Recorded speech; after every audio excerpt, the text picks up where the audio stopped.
الحمدللہ رب العالمین والصلاة والسلام علیکہ یا سید الانبیاء والمرسلین اما بعد فاعوذ باللہ من الشیطان الرجیم بسم اللہ الرحمن الرحیم۔ لاکھوں کروڑوں درود و سلام ہمارے پیارے آقا حضرت محمد مصطفیٰ صلی اللہ تعالیٰ علیہ وآلہ وسلم کی ذات اقدس پر، کہ جن کے صدقے میں اللہ تعالیٰ نے ہم سب کے اوپر بے شمار انعام و اکرام کی بارش فرمائی، ہمیں والدین عطا کیے، ہمیں اولاد عطا کی، ہمارے دیگر معاملات میں اللہ تعالیٰ نے آسانیاں پیدا فرمائیں اپنے حبیب کے صدقے میں۔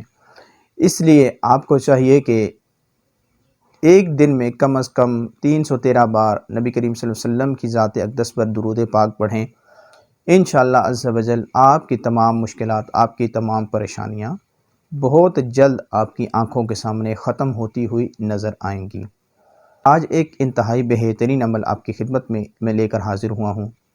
آپ یہ دیکھتے ہیں کہ جب آپ اپنے گھر میں موجود ہوتے ہیں، ایک سائڈ پر آپ کی والدہ بیمار ہوتی ہیں، دوسری سائڈ پر آپ کا بھائی بیمار ہوتا ہے، اب تیسری جگہ آپ کی نظر جاتی ہے تو آپ کے والد صاحب بیمار ہوتے ہیں۔ الغرض آپ دیکھتے ہیں کہ آپ کا پورا گھر بیماریوں کی لپیٹ میں ہے، بیماریوں نے چاروں طرف سے گھیرا ہوا ہے، اور ایک شخص اگر ٹھیک ہوتا ہے تو دو بیمار ہو جاتے ہیں، دو ٹھیک ہوتے ہیں تو پھر تیسرا کوئی بیمار ہو جاتا ہے۔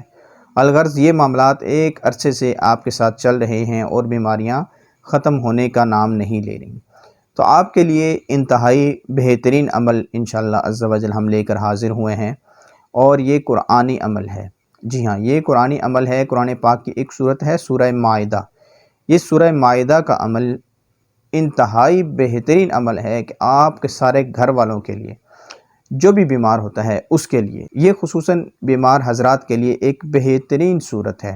آپ صبح کے وقت اس صورت کو سنیں، جی ہاں، اپنے گھر میں اس کو چلائیں اونچی آواز میں، اور بہتر تو یہ ہے کہ آپ اس کو خود پڑھیں اور بلند آواز میں پڑھیں کہ آپ کے گھر والے بھی اس کو توجہ سے سنیں، یا اگر آپ بلند آواز سے نہیں پڑھتے تو آپ دھیمی آواز میں پڑھیں کہ آپ کی آواز آپ کے کانوں تک پہنچ جائے۔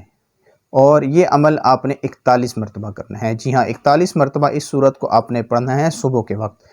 صبح کے وقت آپ دیکھ رہے ہیں کہ روشنی نظر آ رہی ہے، صبح کا وقت ہے، تو اس وقت بہترین وقت ہوتا ہے۔ آپ اس کو پڑھیں، اور پڑھنے کے بعد اپنے اسکول جانا ہے تو اسکول جائیں، آفس جانا ہے تو آفس جائیں۔